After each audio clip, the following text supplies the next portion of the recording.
Então, como eu estava falando, né? Vocês já viram as três principais teorias, ou citei as três principais teorias evolutivas que vocês precisam lembrar. Uh, o Lamarckismo foi publicado por, obviamente, Lamarck em 1809, tá? Já se falava em evolução na época, sim, tá? Já se sabia que os seres vivos se modificavam, pelo menos os cientistas, as pessoas mais estudadas, né? A grande maioria delas acreditava nisso. Né? Se discutia isso numa questão mais filosófica, mas ninguém apresentava provas ou explicava como isso podia acontecer. Né? Eles não sabiam como surgiam seres vivos de indivíduos mais simples, né? Ou eles como acontecia essa modificação dos seres vivos ao longo do tempo. Ninguém conseguia saber ou explicar cientificamente isso. Inclusive, o vô do Darwin, ele falava, já tinha citado alguma coisa sobre evolução, né? Só que sem apresentar provas, eles apenas discutiam, digamos assim, tá? E o primeiro a estudar ou conseguir apresentar dados que foram aceitos cientificamente foi o Lamarck. Ele merece bastante crédito por isso, e ele publicou o seu livro, ele era bem famoso, ele é francês, trabalhava em Paris, uma universidade lá. Ele publicou o seu livro Philosophie zoologique, tá? Em francês, que explicava, né, toda a sua teoria científica, né? E foi aceita por alguns, foi bastante discutida. Hoje a gente sabe que os princípios dela não são verdade, ela foi falseada quando foi replicada por os pares, né? Outros cientistas tentaram comprovar ou falsear e conseguiram falsear ela até com certa facilidade. Mas, como eu disse, merece bastante crédito. E o que as questões do Enem vão fazer? Quando falar em evolução, vão confundir vocês com Lamarck, Darwin e o neodarwinismo, o darwinismo e o neodarwinismo. Então tem que saber o que eles faziam, tá? O Lamarckismo então defendia que os seres vivos atuais surgiram de modificações de outros, tá? Pura e simples evolução. Então ele tentou provar como a evolução acontecia. Embora essa teoria não seja aceita hoje, foi um dos primeiros pensadores a rejeitar a ideia do fixismo. Isso, rejeitar, escrever publicamente e apresentar provas, utilizando bases científicas, tá? E propondo uma teoria que explicava como esse processo de evolução acontecia. Aqui tem uma fotinha, né, do livrinho dele, Philosophie zoologique. Tá? O que vocês precisam lembrar? Duas coisas resumem a teoria do Lamarck. A primeira delas, a lei do uso e desuso. E a segunda delas, que vocês precisam lembrar, lei da transmissão das características adquiridas. Tá? Isso aqui não foram coisas que o Lamarck inventou, já você falava alguma coisa em uso e desuso, né? Mas não em relação à evolução.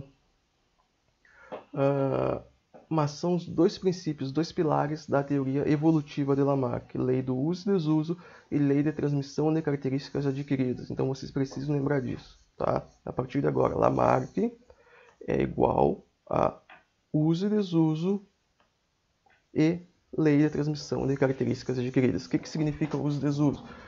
Significa o seguinte, aqui ó, o uso constante de certos órgãos pode fazê-los crescer.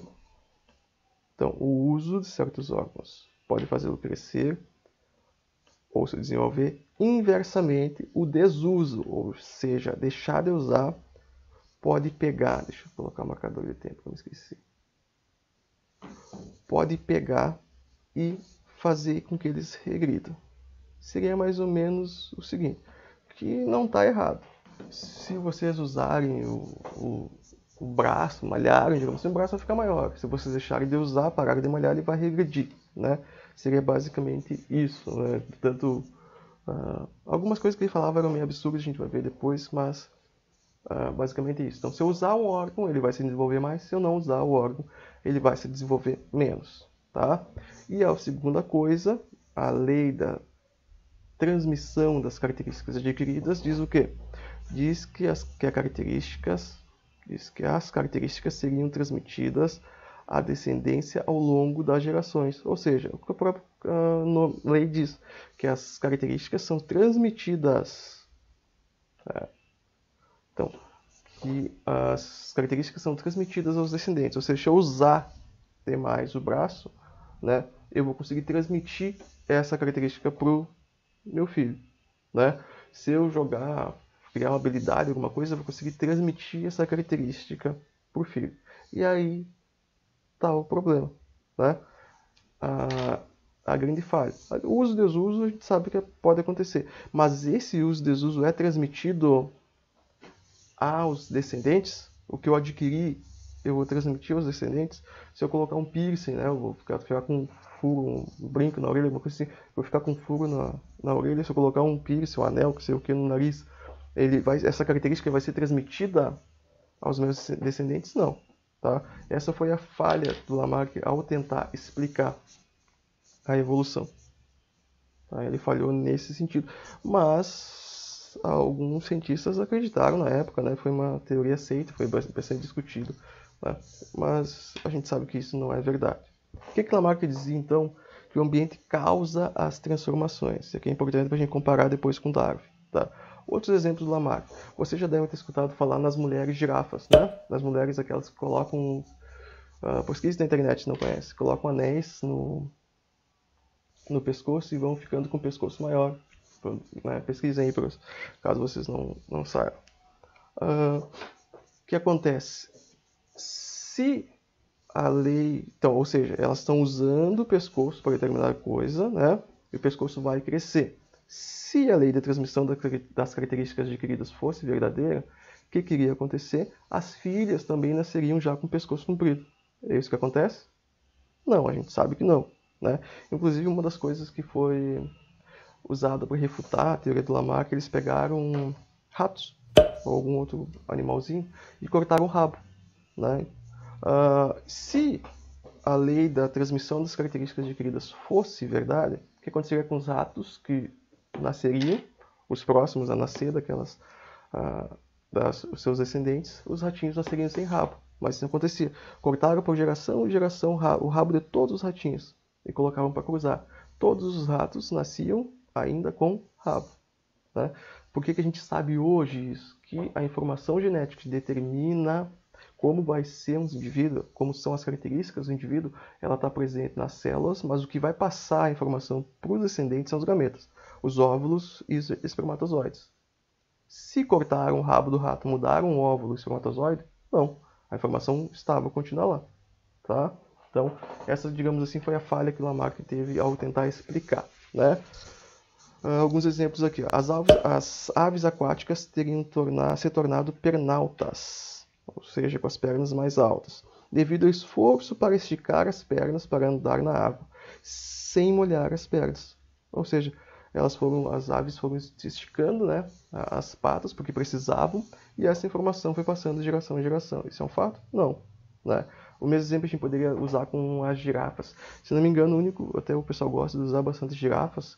O Lamarck talvez até tenha citado girafas, mas o Darwin não. E eles gostam de comparar as duas teorias, né, com a imagem da girafinha lá. Mas vamos usar girafas. A girafa precisava, sabe-se que não é assim, né? As girafas têm pescoço comprido hoje mais por uma seleção sexual. Mas vamos imaginar que as girafas precisavam comer comida cada vez mais em cima nas árvores. Então elas iam esticando o pescoço e usando o pescoço ficava maior e essa informação passava para os descendentes. E isso diz o Lamarck. Tá?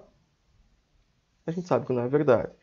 Aqui, ó, os ancestrais das cobras, outro exemplo, teriam tido pernas, né, que num dado momento passaram a atrapalhar o deslocamento dos animais por lugares apertados. Com o desuso, ou seja, sem usar as pernas desapareceram e o corpo das cobras passou a não ter esses apêndices, né, ou seja, essas pernas aí. Tá? A gente sabe, os ancestrais das cobras tinham pernas? Sim. Tá? É um fato, os répteis tinham pernas? Sim. Só que Lamarck dizia que, como elas não estavam usando, porque elas tinham que se arrastar, não era interessante, elas foram perdendo sua função e perderam seus apêndices por isso, por não usar, né? Então, desusar as pernas lá. A gente sabe que isso não é verdade, a evolução aconteceu de outra forma, que vocês vão entender depois. Tá? Então, dei uma pesquisada em mais exemplos do Lamarck, se vocês quiserem, mas lembre, Lamarck falava em uso e desuso, e lei da transmissão das características adquiridas, ou seja, o indivíduo usa ou desusa um órgão, né, ele vai se desenvolver ou vai atrofiar, e essa característica que ele adquiriu usando ou desusando o órgão ela vai ser transmitida para os seus descendentes. Tá? O que ele adquiriu vai ser transmitido. Lembrem desses dois termos. Lamarck igual a lei do uso e desuso e lei da transmissão das características adquiridas. Tá, uma questãozinha do Enem bem interessante aqui. Ó. Alguns anfíbios e répteis são adaptados à vida subterrânea. Nessa situação, apresentam algumas características corporais como, por exemplo, a ausência de patas, corpo anelado, que facilita o deslocamento no subsolo, e em alguns casos, ausência de olhos. Suponha que um biólogo tentasse explicar a origem das adaptações mencionadas no texto utilizando conceitos da teoria evolutiva de Lamarck. Ao adotar esse ponto de vista, ele diria que as características citadas no texto foram originadas por seleção natural. Seleção natural a gente sabe que é de Darwin, então já elimina essa opção aqui. Não é. Tá? A ausência de olhos teria sido causada pela falta de uso, Lamarck falava em uso e desuso, segundo a lei do uso e desuso. Vamos ver se tem outra mais completa. Tá? É bem interessante, às vezes colocam uma opção mais completa que a outra, né? O corpo anelado é uma característica fortemente adaptativa, mas seria transmitida apenas à primeira geração dos descendentes. Não falava sobre em ser transmitido apenas para a primeira geração, então isso aqui também não é. As patas teriam sido perdidas pela falta de uso e em seguida essa característica foi incorporada ao patrimônio genético, então transmitida aos descendentes. Ó, parece, né? Real. Só que aqui, ó, fala em genética. Lamarck conhecia genética? Não. Lamarck não conhecia genética. Se falar que tentar explicar alguma coisa do Lamarck com genética, não dá. Tá? Isso vale para os dois. Tanto Darwin como Lamarck não falavam em genética, porque eles não conheciam genética. Tá? Ainda mais Lamarck, foi muito antes da genética. Se tentar explicar a teoria do Lamarck com genética, não é válido. Embora essa aqui parece mais completa. Né? Mas o problema dela, essa opção, foi que ela falou em genética. E Lamarck não falou em genética, então dá para eliminar também. Isso aqui é pega-ratão. A maioria dos alunos marcou essa aqui, porque ela explica melhor a teoria do Lamarck. Só que ela fala em genética. Aí, as características citadas no texto foram adquiridas por meio de mutações e depois, ao longo do tempo, foram selecionadas por serem mais adaptados ao ambiente em que os organismos se encontram. Que falou em mutações genéticas. Pode ser essa opção aqui? Não, tá? Então, essas duas eu eliminei porque está tentando explicar a teoria evolutiva do Lamarck usando genética, não é? Qual é que sobrou? A, B. Tá? Essa é muito interessante para vocês, porque é isso que eles vão tentar fazer com vocês. Tá? Eles vão confundir. Eles colocaram seleção natural, fica fácil saber, mas eles colocaram uma questão que não tinha muito... não estava muito completa, que é a B. E colocaram mais completa, só que inseriram na hora ali, ó, genética. E a gente sabe que genética não é. Lamarck nem Darwin não conheciam genética. Tomem cuidado com isso que eles vão tentar fazer, tá? Falando em genética, tentando explicar a teoria do Darwin e do Lamarck, né, ou citando eles, não é possível, tá? E aqui a gente vai começar o darwinismo, né, que é uma história fantástica. Vou tentar ser mais sucinto possível, porque é uma coisa que eu gosto demais dessa história. Eu já li demais sobre o assunto, tá? Vou me policiar para não falar.